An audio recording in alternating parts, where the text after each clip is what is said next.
Hello friends, स्वागत है आप सभी का आपके अपने यूट्यूब चैनल लर्निंग नीट पर। और जैसा कि 100 प्रश्नों का एक प्रैक्टिस सेट आदिकाल का देने का मैंने प्रॉमिस किया था आपको, तो यस, वो 100 प्रश्नों का प्रैक्टिस सेट आपका इंतजार कर रहा है। फटाफट से आपको यहाँ पे आंसर्स गेस करते चलने हैं। थ्योरी आप पढ़ चुके हैं, चीज़ें वही हैं और जो कुछ भी छूटी होंगी वो सारी चीज़ें हम इसी प्रैक्टिस सेट में कवर कर लेंगे। तो चलिए स्टार्ट करेंगे। 100 प्रश्न है, इसलिए थोड़ा सा स्पीड अप भी करेंगे, थोड़ा फास्ट रहेगी क्लास, लेकिन जहाँ भी चीज़ें ज़रूरी होंगी वहाँ मैं एक्सप्लेन करते चलूँगी ताकि रिवाइज होता चले और याद होता चले जितना भी आपने पहले पढ़ रखा है। ठीक है, तो जितने लोग भी जुड़ चुके हैं, ठीक है, रेडी हो जाइए रिप्लाई करने के लिए। स्टार्ट करते हैं। तो पहला प्रश्न है आज का, सहज यान के प्रवर्तक हैं कौन? सरहपा, सबरपा, लइपा, कन्हपा। यूपी टीजीटी 2002 में पूछा गया प्रश्न है और सही उत्तर होता है यहाँ पे सरहपा। सहजयान के प्रवर्तक हैं, इनको जो है प्रथम कवि भी माना गया है। 8वीं सदी इनका, जो इनको पहले ये सिद्ध कवि थे, 8वीं सदी जो है इनका समय माना गया है। देखेंगे अगला प्रश्न, संदेश रासक के रचयिता हैं कौन? अमीर खुसरो, अब्दुल रहमान, लक्ष्मीधर, हेमचंद्र।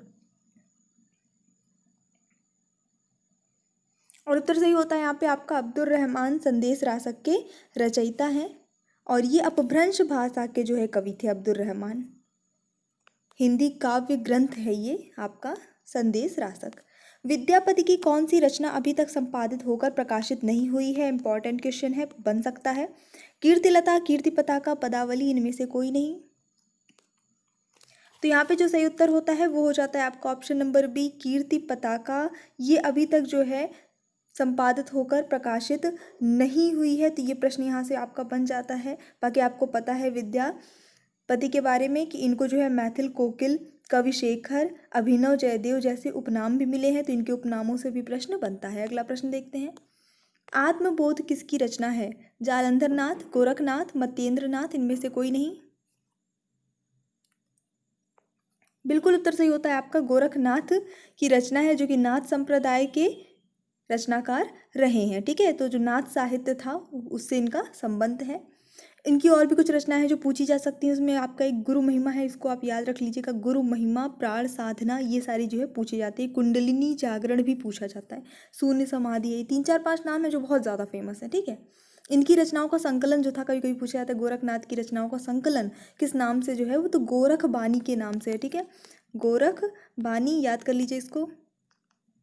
चलिए देखेंगे अगला प्रश्न, माधव हम परिणाम निराशा, ये काव्य पंक्ति किस कवि की है? सुंदरदास, विद्यापति, सूरदास, रसखान।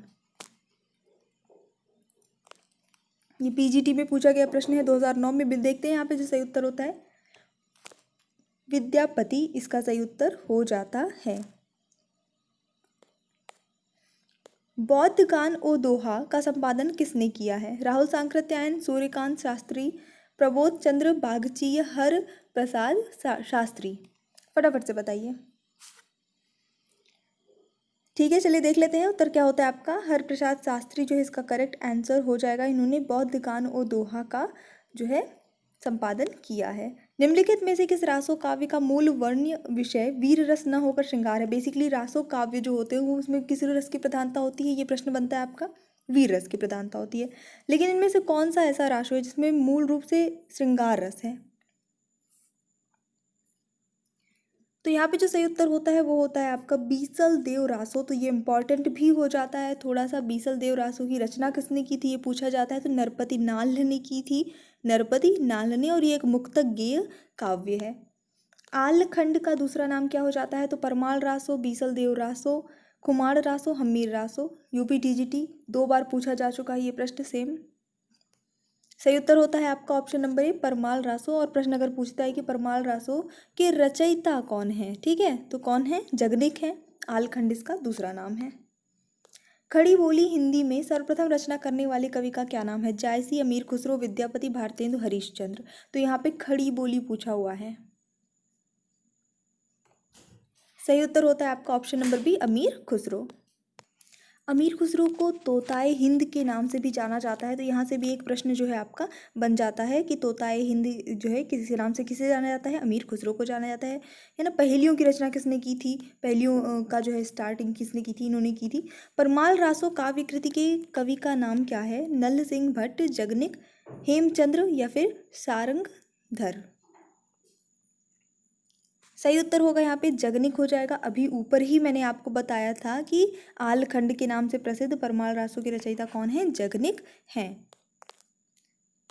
अच्युत चरण तरंगिनी शिव सिर मालती माल, हरि न बनायो सुरसरी कीजो इंदव भाल। ये इस दोहे के रचनाकार का क्या नाम है, रहीम, रसलीन, रसखान या राम सहाय। सही उत्तर होता है यहाँ पे आपका ऑप्शन नंबर ए, रहीम हो जाते हैं इस दोहे के रचनाकार। अगला प्रश्न, पंडित चंद्रधर शर्मा गुलेरी ने किसको पुरानी हिंदी का प्रथम कवि माना है, सरहपात को, स्वयंभू को, राजा मुंज को या पुष्यदंत को, पुष्पदंत सॉरी। फटाफट से गेस करिए। तो चलिए देख लेते हैं, आपका ऑप्शन नंबर सी हो जाएगा राजा मुंज को। अगला प्रश्न देखेंगे, ये कहीं ना कहीं रह गया था आपका ये वाला क्वेश्चन। हालात ए कन्हैया किसकी रचना है, पूरन भगत, विद्यापति, अमीर खुसरो, इनमें से कोई नहीं। उत्तर सही होता है यहाँ पे अमीर खुसरो की। हालात ए कन्हैया जो है अमीर खुसरो की रचना है। और अमीर खुसरो जिनको किस नाम से जाना जाता है, तो ताए हिंद के नाम से जाना जाता है।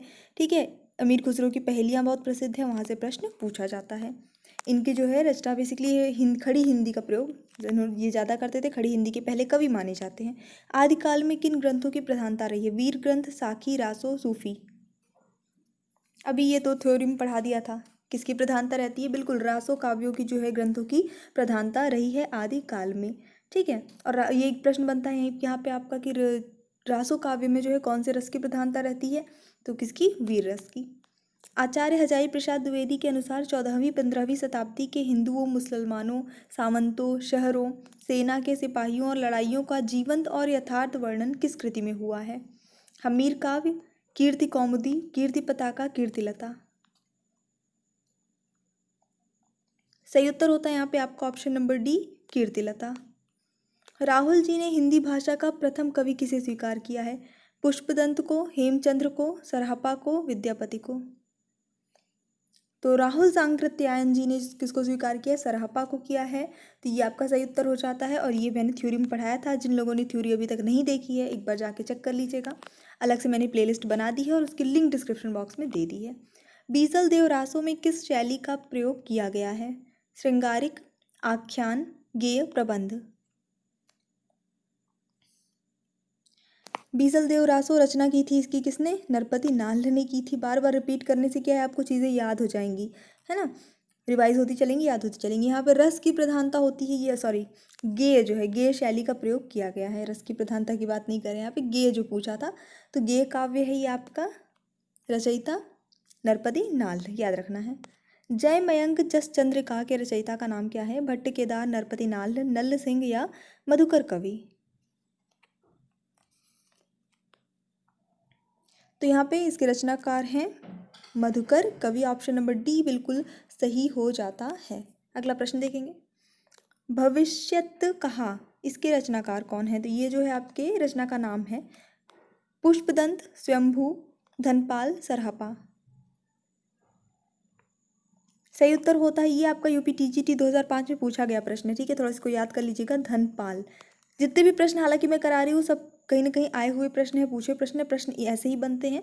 ठीक है, पर कुछ कुछ जो है स्पेशली मैं आपको मेंशन करती जा रही हूँ, क्योंकि कुछ प्रश्न होते हैं जो देखने में इंपॉर्टेंट हमें नहीं लगते हैं लेकिन वो पूछे जाते हैं, तो वो मैं आपको थोड़ा सा हाईलाइट कर रही हूँ।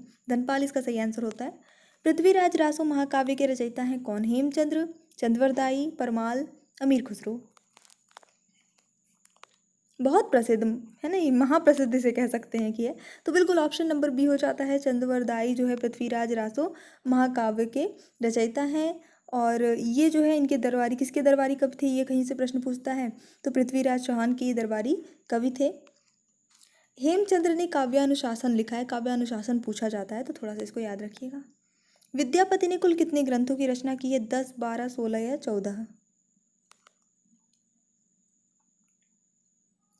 तो यहाँ पे सही उत्तर हो जाता है आपका ऑप्शन नंबर सी, 16 ग्रंथों की इन्होंने रचनाएं की हैं।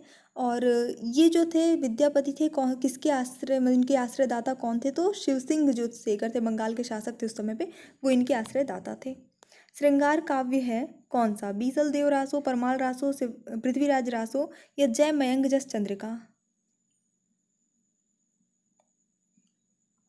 तो अभी हम लोगों ने देखा आपका ऑप्शन नंबर ए सही हो जाता है। इससे रिलेटेड क्वेश्चन हमने पहले देख भी लिया है कि बीसल देव रासो जो है इसमें प्रेम और श्रृंगार का काव्य है, बाकी सब में वीरता है। तो इससे भी एक प्रश्न हमारा ऑलरेडी रिपीट हो चुका है आज ही के सेट में। नेक्स्ट देखते हैं, मैथिली बोली के लोकप्रिय कवि हैं कौन? तुलसी, जायसी, विद्यापति, नंददास। फटाफट से बताइए। तो अभी मैथिल कोकिल के नाम से कौन प्रसिद्ध हैं? विद्यापति ने। तो इसका सही आंसर भी हो जाता है आपका ऑप्शन नंबर सी, विद्यापति। चलिए इसी के साथ बढ़ते हैं हमारे अगले प्रश्न की ओर। निम्नलिखित में से कौन सी रचना पुष्पदंत की नहीं है? क्या बोल रहा है? नहीं है। महापुराण, जय कुमार चर्यो, जसराज चर्यो या पौम चर्यो। तो चलिए देख लेते हैं यहाँ पे जो सही उत्तर हो जाता है वो क्या होता है आपका ऑप्शन नंबर डी। यहाँ पे पौम चर्यो जो होता है ये सही हो जाता है इस प्रश्न के लिए। ये जो किसकी रचना है? ये पुष्पदंत की रचना नहीं है, ये रचना है स्वयंभू की। याद रखना है, स्वयंभू, इनको अपभ्रंश का प्रथम कवि भी कहा जाता है। और पौम चर्यो की एक बहुत खास विशेषता है, इससे एक प्रश्न बना था एक बार। इसमें जो है क्या बताते हैं, ये मैंने आपको ऑलरेडी शायद बता रखा है कि इसमें ये दर्शाया गया है कि सीता जी जो हैं वो अग्नि परीक्षा के बाद जैन धर्म में दीक्षित हो गई थी। ये इसका इंपॉर्टेंट पॉइंट है। सरहपा का संबंध निम्न में से किससे है? सिद्ध साहित्य, रासो, काव्य, नाथ साहित्य या जैन साहित्य। तो यहाँ पे बिल्कुल सही उत्तर हो जाता है आपका सिद्ध साहित्य। तो ये इसका सही आंसर हो जाएगा, सिद्ध साहित्य से इनका संबंध है। और राहुल सांकृत्यायनी ने हिंदी का पहला कवि स्वीकार किया है। देखते हैं हमारा अगला प्रश्न, निम्न में से कौन शिलांकित कृति है? बहुत अच्छा प्रश्न, फटाफट से बताइए। चलिए देखेंगे, उत्तर होता है आपका ऑप्शन नंबर बी हो जाता है। राउल वेल जो है ये आपकी शिलांकित कृति के अंतर्गत ग्रंथ शिलांकृति है। और इसके जो रचयिता हैं वो रोड़ा कवि हैं। कौन है? रोड़ा कवि हैं। अगला प्रश्न, शालिभद्र सूर्य की रचना का नाम क्या है? नेमिनाथ रास, भरतेश्वर बाहुबली रास, सुमितिगण रास या फिर जय मयंक जसचंद्रिका। सही उत्तर होता है, ये 2013 में यूपी टीजीटी में पूछा गया प्रश्न, ऑप्शन नंबर बी सही हो जाता है। भरतेश्वर बाहुबली रास ये इनकी रचना है। इसलिए 205 जो है छंद का ये एक खंड काव्य है। पूछा गया अगर कि ये क्या है, तो ये एक खंड काव्य है। 205 इसमें छंदों की जो है संख्या है। अमीर खुसरो किस नाम से जाने जाते हैं थे? अभी मैंने बताया था थोड़ी देर पहले, फटाफट से बताइए। ओके, बिल्कुल। तो यहाँ पे जो सही उत्तर हो जाता है, देखिए यहाँ पे जो ऑप्शंस आपके दिए हैं, वैसे तोताए हिंद के नाम से जाने जाते थे, तूतिए हिंद भी कहीं कहीं पे आपको इसका मेंशन मिल जाता है। तो यहाँ पे ऑप्शन नंबर ए जो है वो सही हो जाएगा। अगला प्रश्न देखेंगे, तोताए हिंद भी सही है। अगर आप ऑप्शन में वैसे ऐसे दोनों क्वेश्चन आएगा ही नहीं, या तो तूतिए हिंद आएगा या तो तोताए हिंद आएगा। ठीक है। उपदेश रसायन की रचयिता कौन है? उपदेश रसायन, देखिए रचनाएं इतनी सारी हैं और मैंने जो उसमें मुख्य मुख्य थी जो ज़्यादा पूछी जाती हैं वो आपको ऑलरेडी बता रखी है ना, उसकी डिटेल्स बता रखी हैं। अभी आपको इस 100 प्रश्नों में बहुत सारी रचनाएं मिल जाएंगी जो आपको याद कर लेना है ना, कि ये सारी रचनाएं जो पूछी जाती है। और बाकी फिर उसके बाद आप को मैं PDF प्रोवाइड करा दूंगी बहुत सारी रचनाओं को, जितना आप याद कर सकते हैं, जितनी आपकी क्षमता है उतना पढ़ लीजिए, उतना बेस्ट रहेगा जितना आप याद करके जाएंगे। चलिए देखेंगे इसका सही उत्तर, ऑप्शन नंबर बिल्कुल ए सही हो जाता है, जिनदत्त सूरी।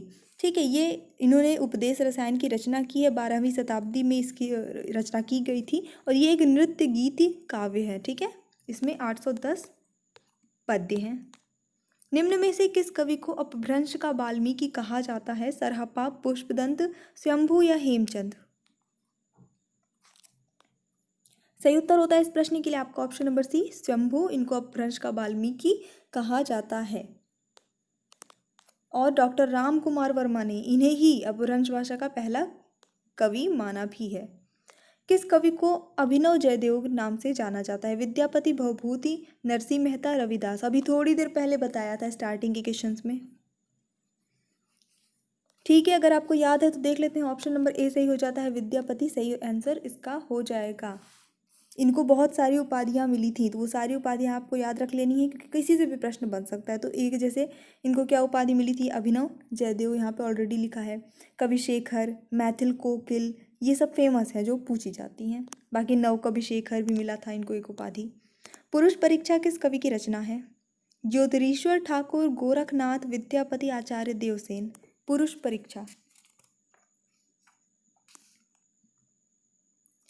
तो यहाँ पे सही उत्तर हो जाता है आपका इस प्रश्न के लिए ऑप्शन नंबर सी, विद्यापति की ये रचना है। अगला प्रश्न देखेंगे, निम्नलिखित में से कौन सा विद्वान पृथ्वीराज रासो को सर्वथा अप्रामाणिक ग्रंथ मानने वालों में शामिल नहीं है, यानी जिसने पृथ्वीराज रासो को अप्रामाणिक ग्रंथ नहीं माना है?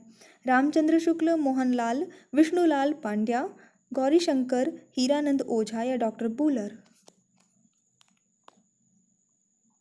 ऑप्शन नंबर यहाँ पे बी सही हो जाते हैं। मोहनलाल विष्णुलाल पांड्या, इन्होंने जो है ये सर्वथा अप्रामाणिक ग्रंथ नहीं माना है पृथ्वीराज रासो को। बाकी सभी ने क्या है, अप्रामाणिक माना है। अब किसी ने क्या है, पूर्ण रूप से अप्रामाणिक ही माना है, किसी ने अर्ध प्रमाणिक माना है, इस तरह से हो जाता है। अब जैसे यहाँ पे देख लेते हैं, रामचंद्र शुक्ल जी हैं, ठीक है, गौरीशंकर हीरानंद ओझा जी हैं, डॉक्टर बूलर, इन सभी ने क्या क्या किया है, इन्होंने पूर्णतः अप्रामाणिक माना है। अब बात करते हैं हजारी प्रसाद द्विवेदी जी की, तो इन्होंने अर्ध प्रमाणिक माना है, यानी कि आधे प्रमाणिक माना है, आधा नहीं, ऐसा माना हुआ है। मोरा जोबना नवेल रा भयो है गुलाल, कैसे घर दीनी बकस मोरे माल, सॉरी।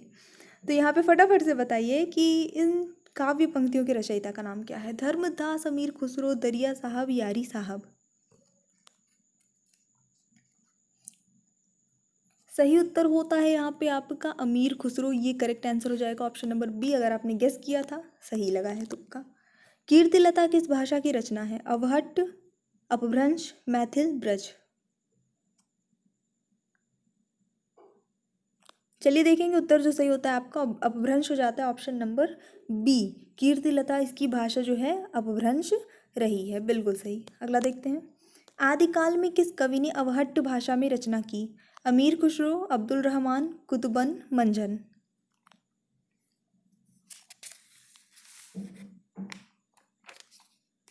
सही उत्तर होता है इस प्रश्न के लिए आपका option number B, Abdul Rahman, ये सही आंसर हो जाएगा। अब्दुल रहमान होता है एक्चुअली, यहाँ पे अब्दुल लिखा हुआ है, ये सही आंसर हो जाएगा। संदेश रासक के भी ये रचयिता रहे हैं, है ना। फारसी का यह कथन किसने कहा था? मैं हिंदी का तूती हूँ, तुम्हें मुझसे कुछ पूछना हो तो हिंदी में पूछो, तब मैं तुम्हें सब कुछ बता दूंगा। अमीर खुसरो, तुलसीदास, सूरदास, रविंद्रनाथ ठाकुर? तो मेरे ख्याल से मैं हिंदी का तूती हूँ, ये वर्ड सुन के ही आप है ना, इसीलिए तूती हिंद भी उनको जो है बोला जाता है बेसिकली। तो यहाँ पे ऑप्शन नंबर ए सही हो जाएगा, अमीर खुसरो, सही उत्तर सभी का। अगला देखते हैं, आदिकाल को अन्य किस नाम से जाना जाता है? वीरगाथा काल, आधुनिक काल, छायावादी काल, प्रगतिवाद काल? एक बार फटाफट से लाइक करिए, प्लीज़ लाइक कर दीजिए सभी लोग वीडियो को एक बार, और जो लोग चैनल पे न्यू है एक बार सब्सक्राइब कर दीजिएगा, बेल आइकन प्रेस कर दीजिएगा ताकि सारी क्लास की नोटिफिकेशन चली जाए। वैसे हमारी क्लास ये जो है 7:30 बजे डेली शाम को चलती है, इसमें हम थ्योरी भी देखते हैं, उसके बाद उसका प्रैक्टिस भी देख रहे हैं। ऑप्शन नंबर ए सही होता है, वीरगाथा काल। किसने दिया है नाम? ये रामचंद्र शुक्ल जी ने, वीरगाथा काल। आला किस ऋतु में गाया जाता है? ग्रीष्म ऋतु, शरद ऋतु, वर्षा ऋतु, बसंत ऋतु? और सही उत्तर होता है वर्षा ऋतु। अगला प्रश्न देखते हैं, किन रचनाकारों की भाषा को संध्या भाषा कहा गया? बौद्ध सिद्ध, जैन मुनि, संत कवि, रासक परंपरा के कवि? सांध्य भाषा, संध्या भाषा, आपको ऐसे कहीं भी संध्या भाषा इस तरह से लिखा हुआ मिल सकता है, ठीक है। तो यहाँ पे चलिए देख लेते हैं, यहाँ पे सही उत्तर हो जाता है आपका बौद्ध सिद्ध, करेक्ट आंसर। अगला प्रश्न, अपभ्रंश के प्रथम महाकवि कौन थे? हेमचंद्र, स्वयंभू, रामचंद्र, सोमप्रभु, सूरी?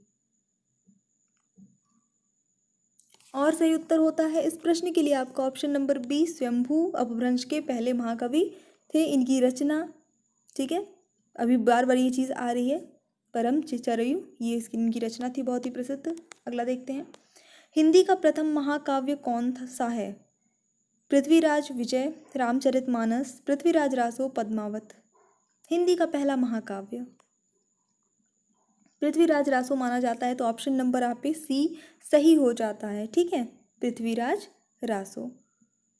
चलिए देख लेंगे ये। अच्छा, एक चीज़ और है कि देखिए सबने अपने अपने अनुसार अलग अलग माना है, तो ये आचार्य रामचंद्र शुक्ल जी ने जो है हिंदी का पहला महाकाव्य पृथ्वीराज रासो को माना है, और पहला कवि उन्होंने इसीलिए चंद्रवर दाई को माना है। तो ये दोनों चीज़ें याद रखिएगा, क्योंकि रामचंद्र शुक्ल जी का बहुत ज़्यादा पूछा जाता है। हालांकि पृथ्वीराज रासो जो है उसको सबसे पहले डॉक्टर बूलर ने अप्रामाणिक घोषित कर दिया था, ये चीज़ का ध्यान रखना है। तो पृथ्वीराज रासो को सबसे पहले अप्रामाणिक किसने घोषित किया? एक प्रश्न और बन गया आपका, डॉक्टर बूलर ने। अगला प्रश्न, 12 बरस लो कुकुर जीवे अरु 13 लो जिए सियार, बरस 18 क्षत्रिय जीवे आगे जीवन को धिक्कार।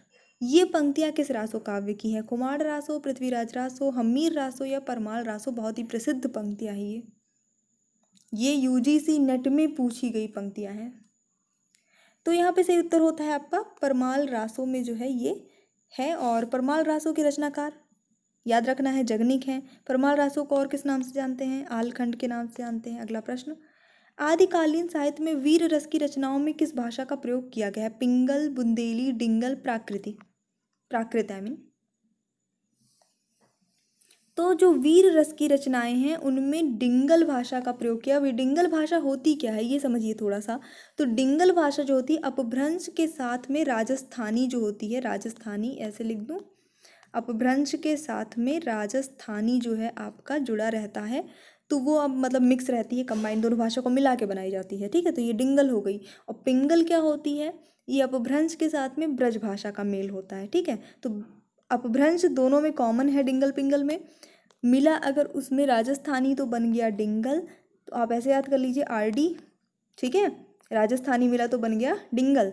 और अगर उसमें मिल गया आप इसके बाद याद कर लीजिए बीपी, अगर मिल गया ब्रज भाषा तो बन जाएगा पिंगल। आरडी बीपी मैंने ऐसे ही याद इसको रखा है और आप भी ऐसे याद रख सकते हैं। अगला प्रश्न देखेंगे, देसिल बयना सब जन मिठा किसका कथन है? तुलसीदास, सूरदास, कबीरदास, विद्यापति। उत्तर सही होता है इस प्रश्न के लिए विद्यापति का ये कथन है, सही उत्तर हो जाएगा। शब्दानुशासन के लेखक हैं कौन? रामचंद्र शुक्ल, हेमचंद्र, सरहपाद या फिर स्वयंभू। कहीं पे आपको सरहपा लिखा मिलता है, कहीं पे आपको सरहपाद लिखा मिलता है। ठीक है, कंफ्यूज नहीं होना है, एक ही व्यक्ति हैं वो। तो यहाँ पे सही उत्तर होता है आपका ऑप्शन नंबर बी हेमचंद्र, ये सही उत्तर हो जाएगा। और ये जो है एक व्याकरण ग्रंथ है। तो कभी ऐसा भी प्रश्न आ सकता है कि निम्न में से कौन एक व्याकरण ग्रंथ है, तो उसमें कई ऑप्शन दे देगा। तो शब्दानुशासन एक व्याकरण ग्रंथ है। अगला प्रश्न देख लेते हैं, खालिक बारी किसकी रचना है? खालिक खलक, रहीम, अमीर खुसरो, अकबर। ये अमीर खुसरो की रचना है, ऑप्शन नंबर सी यहाँ पे सही हो जाता है। ये एक कोश ग्रंथ है। ठीक है, खालिक बारी अमीर खुसरो ने इसका जो है इसकी रचना की है। अमीर खुसरो के बारे में क्योंकि प्रश्न बहुत ज़्यादा पूछे गए हैं, बहुत ज़्यादा पूछे जाते हैं, तो थोड़ी थोड़ी चीज़ें आप समझ लीजिए। जैसे अमीर खुसरो खड़ी बोली के आदि कवि माने जाते हैं और खड़ी बोली के पहले कवि माने जाते हैं। एक तो ये पॉइंट याद रखना है। इनका वास्तविक नाम अगर कोई पूछ लेता है तो अबुल हसन इनका वास्तविक नाम रहा है, अबुल हसन। ठीक है, याद रख लीजिएगा। ये तोताए हिंद नाम से प्रसिद्ध है, मतलब इनका उपनाम मिला है। अपभ्रंश को पुरानी हिंदी किसने कहा है? ग्रियर्सन, श्याम सुंदर दास, चंद्रधर शर्मा गुलेरी या भारतेंदु। सही उत्तर होता है यहाँ पे चंद्रधर शर्मा गुलेरी जी ने अपभ्रंश को पुरानी हिंदी कहा है और सबसे पहले इन्होंने ही कहा था। ठीक है, अगला प्रश्न देखते हैं, इनमें कौन सा युग्म संगत है? बीसल देव रासो, नरपति नाल, कुमार रासो, जगनिक, विजयपाल रासो, चंद्रबरदाई, परमाल रासो, दलपति विजय। जो संगत है यानी 3 गलत है 1 सही है, फटाफट गेस कर लीजिए। ओके ठीक है, गेस कर लिया आपने। तो देख लेते हैं सही उत्तर क्या होता है यहाँ पे। बीसल देव रासो के रचयिता जो हैं वो नरपति नाल हैं, है ना। 1212 ईस्वी में इन्होंने इसकी रचना की थी। तो ये बिल्कुल सही है, बाकी सारे जो है वो गलत हैं क्योंकि कुमार रासो के जो रचयिता हैं वो हैं दलपति विजय। उसके बाद फिर आपका विजय पाल रासो, इसके रचयिता हैं नल्ल सिंह। ठीक है, यहाँ पे ऑप्शन में नहीं लिखा है, नल्ल सिंह इनके रचयिता हैं। और परमाल रासो तो पता ही है, बार बार रिपीट हो रहा है, जगनिक। कब किया था? 1230 ईस्वी में। राउल वेल किसकी रचना है? चंद्रबरदाई, रोड़ा कवि, दामोदर शर्मा, शंभू। सही उत्तर होता है रोड़ा कवि। यहाँ पे आ की मात्रा मिसिंग है, यहाँ पे आ की मात्रा भी लगेगी। ठीक है, आपको ज़्यादातर रोड़ा कवि ही यहाँ पे लिखा मिलेगा। सही है। रासो शब्द की उत्पत्ति रामायण से किसने मानी है? गारसा दत्तासी, पंडित राम नारायण दूगड़, रामचंद्र शुक्ल या फिर पंडित हरप्रसाद शास्त्री।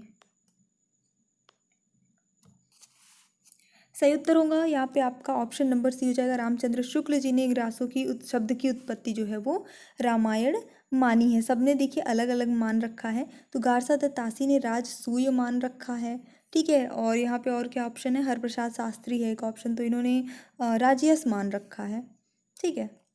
और बचते हैं कौन, ये एक्स्ट्रा ऑप्शन है, इनका मुझे बिल्कुल भी याद नहीं है, अगर आपको पता हो तो बताइएगा। आई मीन अभी एग्जैक्टली याद नहीं है। पौम चरेव किसकी रचना है, अब्दुल रहमान, विद्यापति, शंभू, चंद्रवरदाई। अब्दुल रहमान होगा, चलिए ठीक है। यहाँ पे जो सही उत्तर हो जाता है इस प्रश्न के लिए सी हो जाता है, शंभू है पौम चरेव। बार बार रिपीट हो रहा है ये वाला, आप देख सकते हैं कितना ज़्यादा ये पूछा गया है। पुष्पदंत किस शताब्दी के कवि थे, 8वीं, 7वीं, 10वीं, 11वीं। और सही उत्तर होता है ये 10वीं शताब्दी के कवि थे। बेसिकली इनका जो स्टार्टिंग माना जाता है वो 972 ईस्वी से माना जाता है। अपभ्रंश के ये महाकवि थे, इनकी भाषा अगर पूछी जाती है तो ये अपभ्रंश के महाकवि थे। और इनको हिंदी का भवभूति भी कहा जाता है, तो ये भी एक प्रश्न आपको बन जाता है कि हिंदी का भवभूति किसे कहा जाता है, तो पुष्पदंत को कहा जाता है। ठीक है। एक इनको और उपाधि शिव सिंह सेगर जी ने दी थी, ठीक है, भाषा का जड़। ठीक है, तो ये आपको याद रखना है। अगला प्रश्न देख लेते हैं। सरहप्पा का संबंध निम्न में से किससे है, सिद्ध साहित्य, रासो, जैन, नाथ जैन। ये प्रश्न आई थिंक अभी एक बार और रिपीट हो चुका है, लेकिन संख्या यहाँ दूसरी थी। चलिए देखेंगे, यहाँ सही उत्तर जो हो जाता है आपका सिद्ध साहित्य। अपभ्रंश का मुख्य छंद होता है क्या, दोहा, बरवै, कुंडलिया, सवैया। सही उत्तर होता है आपका ऑप्शन नंबर ए, दोहा, बिल्कुल सही उत्तर हो जाएगा। अगला देख लेते हैं। परमात्म प्रकाश के रचनाकार हैं राम सिंह, योगींद्र, जोइंदु, हेमचंद्र, मेरुतुंग। बहुत ही कम टाइम में 100 प्रश्न की प्रैक्टिस हम यहाँ पे देखिए कर रहे हैं, और परीक्षा में तो आपके काफ़ी ज़्यादा प्रश्न आते हैं, तो आपको तैयार रहना है मेंटली भी इन सब चीज़ों के लिए। ये नहीं कि बस 10-20 क्वेश्चन देखे तो बोर होने लगे। ठीक है, अटैम्प्ट करिए, चीज़ें पढ़ी हुई हैं। देखते हैं यहाँ पे ऑप्शन नंबर बी सही हो जाता है, योगेंद्र, जोइंदु, ये सही आंसर हो जाएगा इस प्रश्न के लिए। सिद्धों की साधना में शून्य का पूरक तत्व था क्या, वज्र, अग्नि, चित्र, ज्ञान। शून्य का पूरक क्या था, चलिए देख लेते हैं इस प्रश्न के लिए जो आपका सही उत्तर हो जाता है वो क्या होता है। तो सही उत्तर होगा इस प्रश्न का आपका ऑप्शन नंबर डी, शून्य का पूरक क्या था, ज्ञान था, पूरक तत्व ज्ञान था। ठीक है, तो इनका मानना था, जो वज्रयान ये थे उनका मानना था, ये पानी में नमक मिलने की तरह साधक शून्य में विलीन होकर महासुख की दशा को प्राप्त करता है, ऐसा इनका ऐसा मानना था। किस ग्रंथ में कलचुरी राजवंश के किसी सामंत की 7 नायिकाओं का नखशिख वर्णन है, वर्ण रत्नाकर, उक्ति व्यक्ति प्रकरण, राउलवेल, कुवलयमाला कथा। ठीक है, ये पीजीटी लेवल का प्रश्न है, पीजीटी में पूछा जा चुका है। सही उत्तर होता है आपका ऑप्शन नंबर डी। और यहाँ इसमें जो है आपके कलचुरी राजवंश के किसी सामंत की 7 नायिकाओं का नखशिख वर्णन बराबर किया गया है। अगला प्रश्न देखेंगे। कालक्रम की दृष्टि से इनमें सबसे पुराने कवि कौन से हैं, अच्छा प्रश्न है ये। तुलसीदास, सूरदास, बिहारी, विद्यापति, याद होगा ये तो। चलिए चलिए देख लेते हैं सही उत्तर, बिल्कुल आपका ऑप्शन नंबर डी हो जाएगा, विद्यापति इन्हें माना जाता है, ऑप्शन नंबर डी सही हो जाता है। अगला प्रश्न देखेंगे। खड़ी बोली में सबसे पहले काव्य सृजन करने वाले कवि कौन है, अमीर खुसरो, सूरदास, तुलसीदास, इनमें से कोई नहीं। उत्तर सही होगा आपका अमीर खुसरो। ये प्रश्न बार बार देख रहे हैं आपकी आ रहा है, घुमा फिरा के पूछने का बस तरीका अलग हो जाता है। इनमें से कौन सा नाम नाथपंथी साधकों में शामिल नहीं है, जो नहीं है वही बताना है। जलंधरी पाव, भरथरी, कन्हपा, चूड़कर नाथ। सही उत्तर होता है आपका कन्हपा, ये सही आंसर हो जाएगा। तो नाथ संप्रदाय के प्रवर्तक कौन थे, वैसे तो मतेंद्र नाथ थे और गोरखनाथ, ये दोनों नाम को आपको सुनने को मिलेगा। साहित्य की बात करते हैं, साहित्य में पूछता है तो आपको गोरखनाथ लिख देना है। ठीक है, मतेंद्र नाथ उनके जो है क्या थे, गुरु थे, और ये शिव के उपासक हुआ करते थे। इनकी संख्या 9 थी। एक बार फटाफट से ये सारी चीज़ें मैं रिपीट कर रही हूँ, ठीक है। तो इसमें स्टार्टिंग में गोरखनाथ का ही जो है नाम आता है, और कन्हपा आदिकालीन सिद्ध कवि थे, तो ये नाथ कवि नहीं थे, ये जो थे सिद्ध कवि थे। बाकी जो है ये सही है। सिद्ध कवियों की संख्या क्या थी, 84। किस ग्रंथ में चंद्रवरदाई को छप्पयों का राजा कहा गया है? शिव सिंह सरोज में, पृथ्वीराज रासो में, मुंज रासो में, इनमें से कोई नहीं। और सही उत्तर होता है आपका इस प्रश्न के लिए शिव सिंह सरोज में। शिव सिंह से सरोज के रचयिता कौन है? शिव सिंह सेंगर हैं, याद रखना है, ये पहली क्लास में शायद पढ़ाया था। अगला प्रश्न, निम्नांकित में से सिद्ध साहित्य के विषय में कौन सा कथन सत्य नहीं है? सिद्ध साहित्य का झुकाव सहज साधना की ओर है। सिद्ध साहित्य के प्रथम कवि सरहप्पा हैं। सिद्ध साहित्य की रचना चर्या पदों तथा दोहों में हुई है। सिद्ध साहित्य का प्रणयन पिंगल भाषा में हुआ है। जल्दी जल्दी पढ़ने के चक्कर में टंग स्लिपिंग। ओके, चलिए देखेंगे यहाँ पे सही उत्तर जो होता है वो क्या होता है आपका, ऑप्शन नंबर डी हो जाएगा। ये सही नहीं है, सिद्ध साहित्य का प्रणयन पिंगल भाषा में हुआ है, ये गलत है। बाकी के तीनों जो कथन हैं वो सही है, क्योंकि सिद्ध साहित्य जो है वो मागधी अवहट्ट भाषा में है ना। अवहट्ट, हम लोग ने बार बार ये चीज़ देखी थी कि सरहपाद जो इनको हिंदी का पहला कवि माना जाता है, इन्होंने दोहा कोश की जो रचना की उसकी भाषा अवहट्ट थी। बार बार ये चीज़ रिपीट कर रहे हैं थ्योरी से लेके यहाँ तक, जो आपको रट लेना, एकदम से रट्टा मार के बैठ जाइए, ये सारी चीज़ें पूछेगा प्रश्न इससे से। ओके, चलिए अगला प्रश्न देख लेते हैं। कौल ज्ञान निर्णय के रचनाकार हैं कौन? गोरखनाथ, जालंधर नाथ, मत्येंद्र नाथ, गोपीचंद्र। आप लोगों ने वीडियो लाइक किया कि नहीं? प्लीज़ एक बार लाइक करिए, आप लोगों के लाइक से अच्छा लगता है, मोटिवेशन मिलता है और बहुत ज़रूरी है खुद को भी मोटिवेट रखना और अपने आसपास सराउंडिंग्स में जितने भी लोग हैं सभी को मोटिवेट करना, वो बहुत ज़रूरी होता है हमारे लिए, आपके लिए। चलिए देखेंगे यहाँ पे सही उत्तर क्या होता है। ऑप्शन नंबर सी हो जाएगा, मत्येंद्र नाथ इनकी रचना है ये कौल ज्ञान निर्णय। और इस पुस्तक का संपादन किसने किया है? अगर संपादन की बात करते हैं तो डॉक्टर प्रबोध चंद्र बागची ने किया है, डॉक्टर प्रबोध चंद्र बागची ने। निम्नलिखित में से अपभ्रंश प्रभावित हिंदी रचना कौन सी है?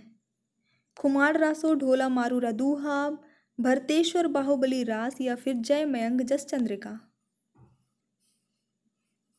उत्तर सही होता है यहाँ पे आपका option number C, Bharateshwar Bahubali Ras, ये करेक्ट आंसर होगा। चारण साहित्य किस साहित्य का दूसरा नाम है? अच्छा प्रश्न। सिद्ध साहित्य का, नाथ साहित्य का, जैन साहित्य का, है रासो साहित्य का? तो यहाँ पे सही उत्तर होता है रासो साहित्य को चारण साहित्य का नाम भी दिया गया है, चारण साहित्य के नाम से भी जाना जाता है। क्यों? क्योंकि वीर रस की इसमें प्रधानता है रासो साहित्यों में। अगला प्रश्न देखेंगे।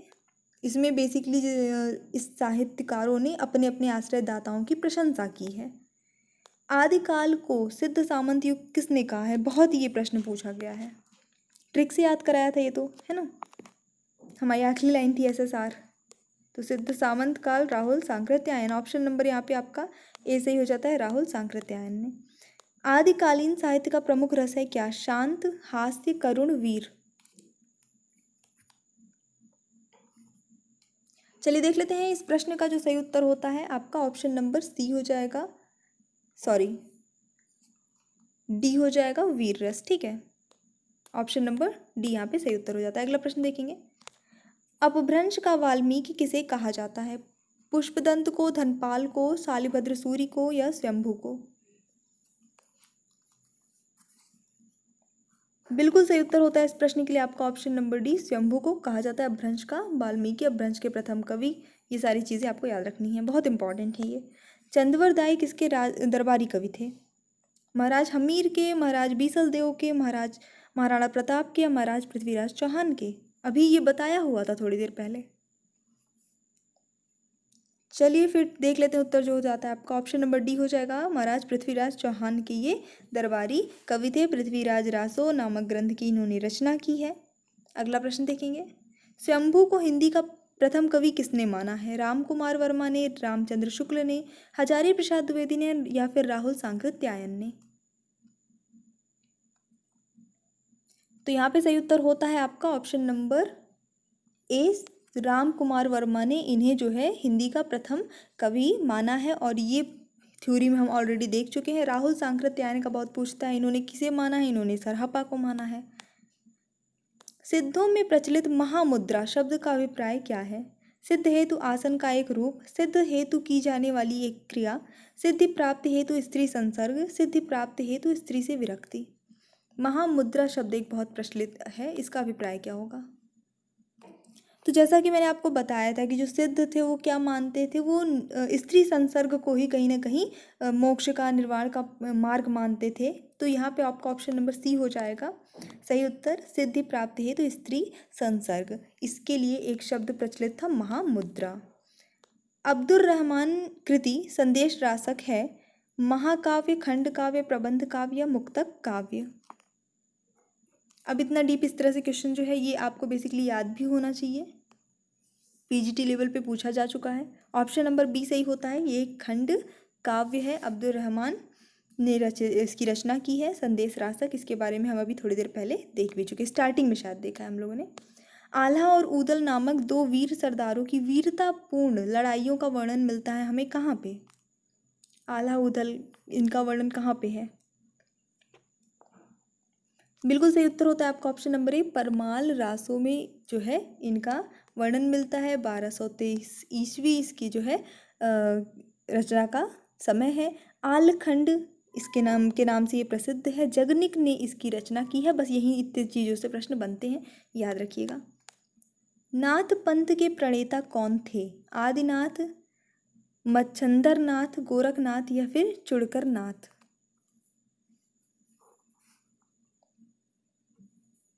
तो यहाँ पे जो सही उत्तर होता है आपका ऑप्शन नंबर सी हो जाएगा, गोरखनाथ ही। मैंने आपको कई बार बताया था कि लगाना है, यूपी पीजीटी 2010 में पूछा था तो गोरखनाथ को सही उत्तर माना गया था। अब ये मच्छंदर नाथ कौन है? तो मत्येंद्र नाथ का एक्चुअली रियल जो पहले वो नाम था वो यही था। इस वजह से आपको कहीं पर ये भी लिखा मिल सकता है, कहीं पर आपको मत्येंद्र नाथ भी, मत्स्येंद्र नाथ भी जो है लिखा मिल सकता है, लेकिन दोनों ही एक ही व्यक्ति हैं, तो आप कंफ्यूज नहीं होइएगा, ठीक है। गोरखनाथ आपको लगा के आना है, साहित्य में पूछेगा अगर नाथ पंथ का तो। अपभ्रंश का भवभूति किसे माना जाता है? शालिभद्र सूर्य, पुष्पदंत, कनकामर या फिर धनपाल? बिल्कुल सही उत्तर आपका ऑप्शन नंबर बी हो जाएगा। पुष्पदंत को अपभ्रंश का माना जाता है भवभूति, और ये अपभ्रंश के दूसरे कवि भी कहे जाते हैं। तो पूछ सकता है कि अपभ्रंश के दूसरे कवि कौन हुए? तो पुष्पदंत हुए, और अभी इनके बारे में मैंने आपको कुछ देर पहले ही बताया था। गद्य पद्य मिश्रित चंपू काव्य है, ये इंपॉर्टेंट प्रश्न है। कौन सा इनमें से एक चंपू काव्य है जिसमें गद्य और पद्य दोनों हैं? चलिए देख लेते हैं उत्तर। जो सही होता है वो होता है आपका ऑप्शन नंबर ए, वर्ण रत्नाकर। ठीक है, किसकी रचना है? जगन्नाथ दास रत्नाकर की ये रचना है, इसको आपको याद रखना है। अगला प्रश्न देखिए। अच्छा, यहाँ पे एक ये भी है, एक नाम दिया हुआ है, उक्ति व्यक्ति प्रकरण। ये भी बहुत पूछा जाता है। तो उक्ति व्यक्ति प्रकरण एक्चुअली एक व्याकरण ग्रंथ है, ठीक है, दामोदर पंडित ने इसकी रचना की है। ये व्याकरण ग्रंथ है, चंपू काव्य नहीं है। निम्नलिखित में कौन सा नाम आदिकाल का नहीं है? वीर गाथा काल, गद्य काल, चारण काल, सिद्ध सामंत काल? चलिए देख लेते हैं फटाफट से इसका उत्तर। तो यहाँ पे गद्य काल जो है वो आदिकाल का नाम नहीं है, बाकी सारे ही जो हैं वो आदिकाल के नाम है। गद्य काल को आधुनिक काल के नाम से हम जानते हैं, तो ये आधुनिक काल है गद्य काल, आदिकाल नहीं है। इनमें से कौन सा कवि आदिकाल का नहीं है? चंद्रवरदाई, जगनिक, नाभादास या फिर दलपति विजय?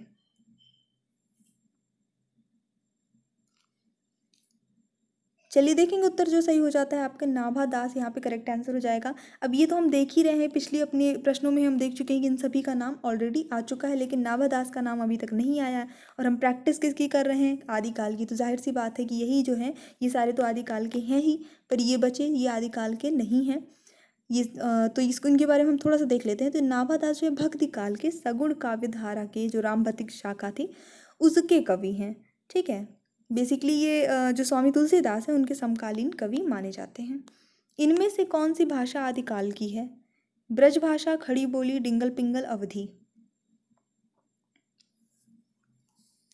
चलिए देखेंगे यहाँ पे जो सही उत्तर होता है वो क्या हो जाता है। तो यहाँ पे आपका डिंगल पिंगल, अभी इसकी हम लोग ने जिक्र भी किया था, है ना, आरडीबीपी करके। तो ये डिंगल पिंगल जो है वो आदिकाल की भाषा मानी जाती है।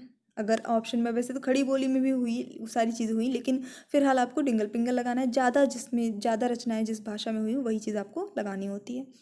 इनमें से किस ग्रंथ में लिखा है कि अग्नि परीक्षा के बाद सीता जैन धर्म में दीक्षित हो जाती हैं? बार बार ये चीज़ मैंने रिपीट की थी कि इंपॉर्टेंट है। चलिए प्रश्न भी आ गया, देख लीजिए। महापुराण, परमात्मा प्रकाश, फटाफट से ऑप्शन देखिए। ठीक है, बार बार क्योंकि ये चीज़ें रिपीट हुई हैं तो इसमें कोई कन्फ्यूज़न नहीं है। पौमचर्यों में माना गया है कि सीता जी जो थी वो अग्नि परीक्षा के बाद जैन धर्म में दीक्षित हो गई हैं। रचनाकार कौन है? स्वयंभू हैं। 10वीं से 14वीं शताब्दी के साहित्य को किस विद्वान ने आदिकाल के अंतर्गत रखा है? आचार्य रामचंद्र शुक्ल, मिश्रबंधु, राहुल सांकृत्यायन, हजारी प्रसाद द्विवेदी जी। यानी आदिकाल की संज्ञा किसने दी है, बस यही यहाँ पे आपको बताना है। तो चलिए देख लेते हैं यहाँ पे जो सही उत्तर होता है वो क्या होता है आपका, हजारी प्रसाद द्विवेदी जी ने, है ना। आदि हजार, ये आपका जो मैंने ट्रिक बताई थी इसमें आदि हजार नाम आता था, तो इस तरह से अगर आपको याद है तो ऐसे कन्फ्यूज़न होने की संभावना ही नहीं है। नहीं देखी है जिन लोगों ने ट्रिक वाली वीडियो, जाके देख लीजिए। ट्रिक वैसे सिंपल सी ही थी, बेसिकली मैं ऐसे याद करती हूँ, मुझे याद भी रहता है, कन्फ्यूज़ नहीं होता है। अगर आपको तो भी कन्फ्यूज़न होती है तो कुछ शब्द आप उसमें अपने से बढ़ा सकते हैं, यानी कि थोड़ी डिटेल कर सकते हैं। जो मैंने अंग्रेजी के अल्फ़ाबेट्स लिखे हैं उसको थोड़ा आप डिटेल कर सकते हैं। वीर गाथा कालीन रासों काव्यों में निम्नलिखित में से किस विषय का वर्णन नहीं है? आश्रयदाताओं का अतिरंजनापूर्ण वर्णन, इतिहास और कल्पना का सम्मिश्रण, कृष्ण लीला का प्रतिपादन, युद्धों का सजीव एवं गत्यात्मक वर्णन। देखिए मैंने आपको ऑलरेडी बताई थी, इसका जो विशेषता था वो भी बताया था, तो इसमें कृष्ण लीला का प्रतिपादन कहीं पे भी नहीं है। बाकी आश्रयदाताओं का जो है वर्णन किया गया है। वीर रस की प्रधानता है तो जाहिर सी बात है युद्धों का सजीव वर्णन हुआ है। इतिहास और कल्पना भी कैसे जुड़ी हुई ये भी मैंने आपको बताया था कि पात्र तो ऐतिहासिक हैं लेकिन कहानियों में जो है उसकी इनकी जो स्टोरी है वो थोड़ी सी काल्पनिक ऐड कर दी गई है। गोरखनाथ के गुरु का नाम बताइए।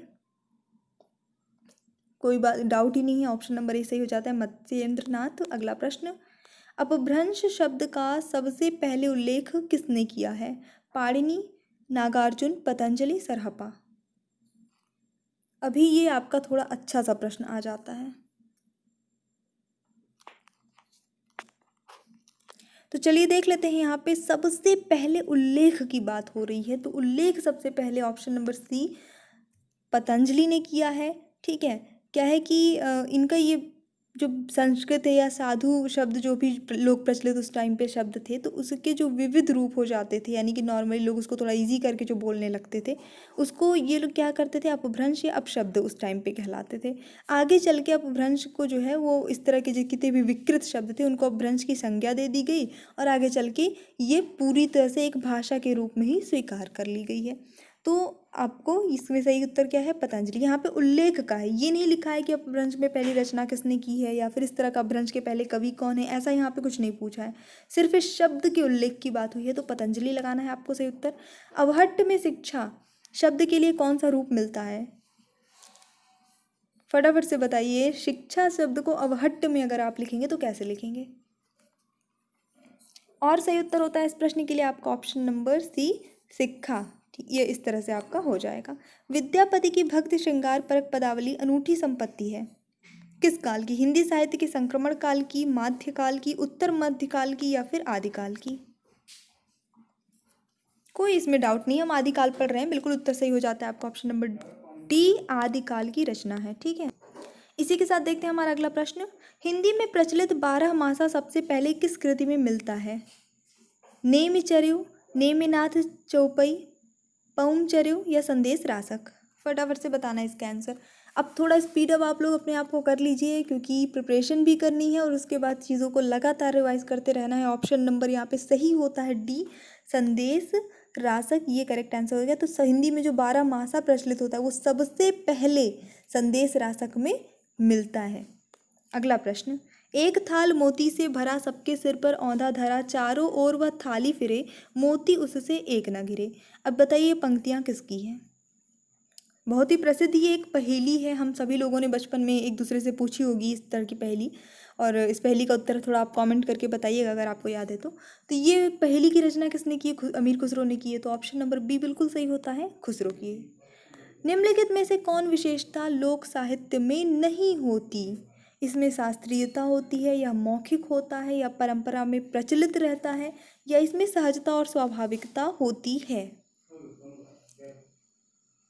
सही उत्तर होगा इसमें शास्त्रीयता होती है, ये जो है लोक साहित्य की विशेषता के अंतर्गत नहीं आती है। अब लोक साहित्य की बाकी जो 3 लाइन्स लिखी हैं वो सारी उसकी विशेषताएं होती हैं। इसकी जो भाषा होती है वो शिष्ट होती है, साहित्यिक भाषा शिष्ट न होकर बल्कि नॉर्मल जो हम इंसान बोलते हैं, जनसाधारण की जो भाषा होती है वो होती है। ठीक है, अगला प्रश्न देखेंगे। जयदेव के गीत गोविंद का विशेष प्रभाव किस कवि पर माना जाता है? विद्यापति, मीराबाई, सूरदास या छीत स्वामी?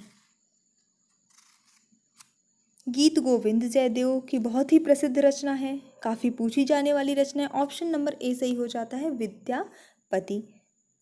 माना जाता है कि जयदेव के गीत गोविंद पर विद्यापति का जो है प्रभाव आगे चल के पड़ा है और दृष्टिगोचर होता है, दिखाई पड़ता है साफ साफ। अगला प्रश्न देखते हैं। अपभ्रंश शब्द का प्रयोग सबसे पहले कहाँ देखने को मिलता है? तो अब यहाँ पे एक प्रश्न था कि अपभ्रंश शब्द का उल्लेख सबसे पहले किसने किया। अब यहाँ इस शब्द का प्रयोग कहाँ पे, यानी साहित्य में इसका प्रयोग कहाँ पे आपको देखने को मिलेगा? सूरदास की रचना में, भरत मुनि की रचना में, राजा धारसेन द्वितीय की शिलालेख में या तुलसीदास की रचना में? तो हो गया हमारा यहाँ पे राजा धारसेन द्वितीय के शिलालेख में। तो ये हो गया आपका। अगला प्रश्न देख लेते हैं, इसको याद जरूर करते चलिएगा। प्रबंध चिंतामणि के रचनाकार हैं कौन? प्रबंध चिंतामणि। जितनी रचनाएं इंपॉर्टेंट आपको मिलती जा रही है आप चाहे तो नोट डाउन कर सकते हैं, बाकी कोशिश मेरी रहेगी कि बहुत जल्दी इसकी एक लिस्ट जो है आपको प्रोवाइड कराई जाए। बस रचना और रचनाकार इतने याद कर लीजिए। चलिए देखते हैं, ऑप्शन नंबर ए यहाँ पे सही हो जाता है, जैनाचार्य मेरुतुंग, ये सही आंसर इस प्रश्न का हो जाता है। अगला प्रश्न, सिद्ध साहित्य के अंतर्गत 84 सिद्धों की वे साहित्यिक रचनाएं आती हैं जो क्या प्राकृत में लिखी गई हैं, पैशाची अपभ्रंश में लिखी गई हैं, पूर्ववर्ती अपभ्रंश में लिखी गई हैं या तत्कालीन लोक भाषा हिंदी में लिखी गई हैं?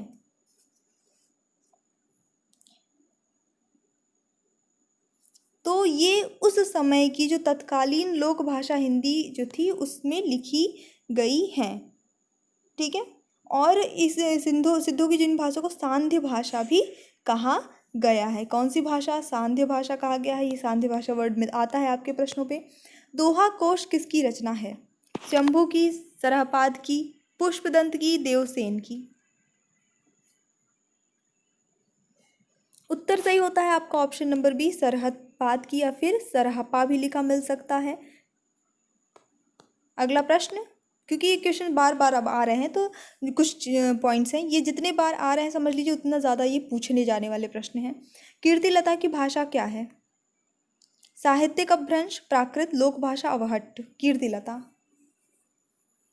तो अब चलिए, जब इस तरह का प्रश्न आ जाता है तो सबसे पहले तो ये आपको देखना होता है कि कीर्तिलता रचना किसकी है। ठीक है, तो ये विद्यापति की रचना है, इसकी भाषा जो है अवहट्ट है, बिल्कुल ऑप्शन नंबर डी से ही होता आता है। आदिकाल और भक्ति काल के बीच एक स्वर्णिम कड़ी किसे कहा गया है? जयदेव, विद्यापति, जायसी, जगनिक? अच्छा प्रश्न है ये वाला। ऑप्शन नंबर यहाँ पे बी सही हो जाता है, विद्यापति को आदिकाल और भक्ति काल के मध्य एक स्वर्णिम कड़ी माना जाता है। इनकी प्रसिद्ध रचनाएं पदावली हैं, इनकी कीर्तिलता, कीर्ति पताका, ये सारी हो जाती हैं। मैथिल कोकिल नाम से जो है इनको उपाधि मिली है, बहुत सारी उपाधि मिली है जो मैंने अभी आपको ऑलरेडी बता रखी हैं। मैथिली में रचना करने की वजह से मैथिल कोकिल जो है इनको उपाधि दी गई है। अगला प्रश्न, मैथिल कोकिल के नाम से कौन कवि जाना जाता है? तो अभी अभी हम लोगों ने ये डिस्कस किया है, तो ऑप्शन नंबर ए हो जाता है, विद्यापति को जाना जाता है मैथिल कोकिल के नाम से। गोरख बानी का संपादन किया है किसने?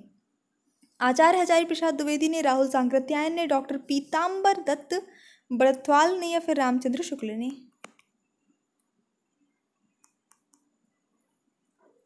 ऑप्शन नंबर यहाँ पे सी सही हो जाता है, डॉक्टर पीताम्बर दत्त बड़थवाल ने जो है गोरखबानी का संपादन किया है। गोरखबानी में नाथ पंथ के प्रवर्तक गोरखनाथ की रचनाएं जो है वो संकलित की गई हैं। ठीक है, गोरखबानी का भी हम लोगों ने डिस्कस भी किया था, जहाँ गोरखनाथ नाम आया था। किनकी रचनाओं का जो संकलन है वो गोरखबानी के नाम से प्रकाशित किया गया है। तो यहाँ पे आपका ऑप्शन नंबर सी सही हो जाता है। तो हमारे 100 प्रश्न फटाफट से हमने कंप्लीट कर दिए हैं, थोड़ा टाइम लगा है। कोशिश रही है जो इंपॉर्टेंट चीज़ें हैं उसको एक्सप्लेन भी कर दी जाए ताकि आपका रिवीजन होता जाए।